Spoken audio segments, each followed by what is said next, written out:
right, good morning, YouTube, or good afternoon.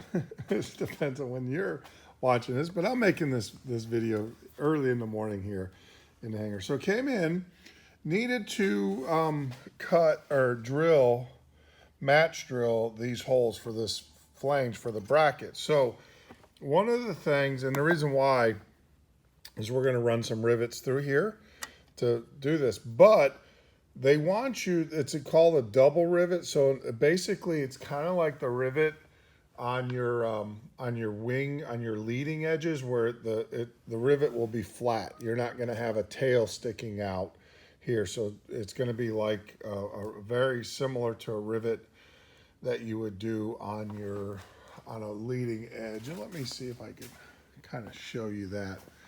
Go over here. But if you look at these leading edges, we use a standard rivet, but if you look down that leading edge, get my big hands out, you don't see it. It's flat, right? It might be just a tad bit out. It's flat, so you don't see the tail. And the tail being, of course, when you normally squeeze a rivet, you have a tail that comes through. So you have this right here. See how that's sticking out? So that's the tail. Well, in this case, they want them to be flush. So what you have to do is you have to actually countersink, each one of these holes. Well, typically the way that we countersink is we use this cage. But as you can see, because of the profile, because you can't see, I can't show you, because of the profile here, you're not going to be able to get that cage in there and to get it countersunk. So you have one or two options. You can take this bit out and by hand do it, which I don't recommend that, because I tried that when I was working on the spars, I believe the wing spars, and I had an issue. And the other thing is that tip, if you don't hold that, so as you're trying to ream this out, if you don't hold that straight, you'll break that tip off. And I've done that. So what I found is when I was working on the spars, we have a hole deburring tool that we use. You should have one of these bits in your toolbox. And this is for cleaning up the burrs and the holes after you drill them and everything. Well, I found that makes a excellent countersinking. Now, I'm not going to do it here, but it fits in there perfect, and you can actually countersink. I need to use both hands because I got to hold the part. And I'm actually going to take the part off and then put it on a bench. But you can use this deburring bit to go in there to do your countersink hole. And so let me go do that. I'm gonna take this part off, put it down on a flat surface, and I'll do that, and I'll come back and show you what it looks like. There you go. So I did my countersinking, and so I have my test rivet here, and then use this to go down, and I use my test rivet. Just take off ever so slightly. There's no reason to take big swings at this, but the whole idea is to get that to sit flush, just like that. So if you've got one of these deburring tools, you don't need to put it in a high speed. This speed is perfectly okay. It's manageable. I use this to deburr all my holes anyways, and it works really, really well for doing these types of countersinking. So I've got a lot more to do. I got 4 on each side, so that's 8, 16. Yeah, so I got a lot to do. So 8, 16. Yeah, I got 24 holes that I gotta do this way. It is a manual process. You gotta pay attention. It's a little bit slower process than using the cage countersinker, but you just can't use it. Can't use it in this case because of, like I said, this lip here won't let that cage sit flat. So, all right, I got a lot more to do, so I gotta get to work. All right, there you go. So they are all done. Now what I'll do is bring them over here, mate them up to their part, and like everything else, to make sure that they don't fall apart. Let's see if I can do this with one hand. It's gonna be hard. I don't think I can. So what I'll do, oh, there we go. Man, I'm getting better.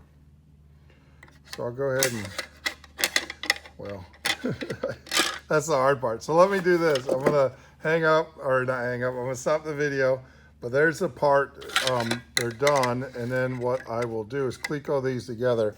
I'm gonna use my A&M bolt. I have my AN4 bolt. I'm gonna run that through there to keep everything in alignment, and then I will go ahead and proceed with the squeezer. I gotta change out the set there, and I'll proceed to squeeze them with the 3-3.5s. All right, so there you go. So they are squeezed. Yeah, I mean, I see the point in doing this. I think it's more for aesthetics. I mean, I do have them up a little bit, but I don't feel comfortable squeezing them any more than that, because they fill up. The whole goal is to fill up that countersink real well. See if I can get it into focus. So yeah, so that, I mean, it's an aesthetic thing. Obviously, I don't see a reason for doing this, but it is what it is. That's what Vans asked us to do. That's what we're gonna do. But there you go. So yeah, countersunk. I guess I could squeeze this one. I probably could have countersunk. It's okay if it's a little proud. It's not gonna be any issue with that at all. So, all right, so there we go. There's one bracket done, and I've got 2 more to do. All right, there we go. Got the nut plate on as well. The only thing that I would say is when you're doing that nut plate, you're gonna need the smaller set. This is a normal diameter set. Here are the smaller sets, as you guys can see. You're gonna need that to be able to get past a nut plate. Vans only ships you 2 of those. Why? You don't need more than 2. But if you use the bigger set, you risk the chance of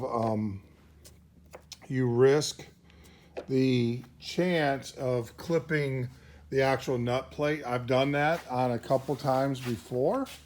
Let me just take this off and I'll show you what I mean. So you don't have a whole lot of space between here and, you know, these flanges here. And if you use a bigger set, it will kind of force you to go further into the part, and you'll catch this piece of the nut plate and you'll destroy it. So just use the smaller set if you don't have one. I mean, that's what it looks like in the gun or in the pneumatic. It's really, really small compared to a normal set and everything. So just make sure that you do that and you don't clip it, because I only have 2. You might have more, but they only shipped me 2. So, all right.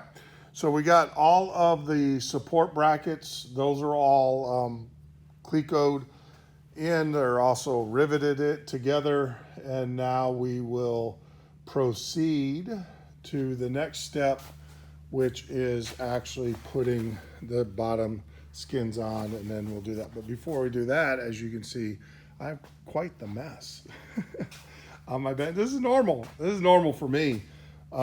And I think it's normal for most builders. If it's not, then you're kind of special. And I mean that, of course, in a loving way. But so yeah, so let me get my bench cleaned off, get all my boxes put up, get everything put back together, and you know, we'll start fresh with a clean workspace.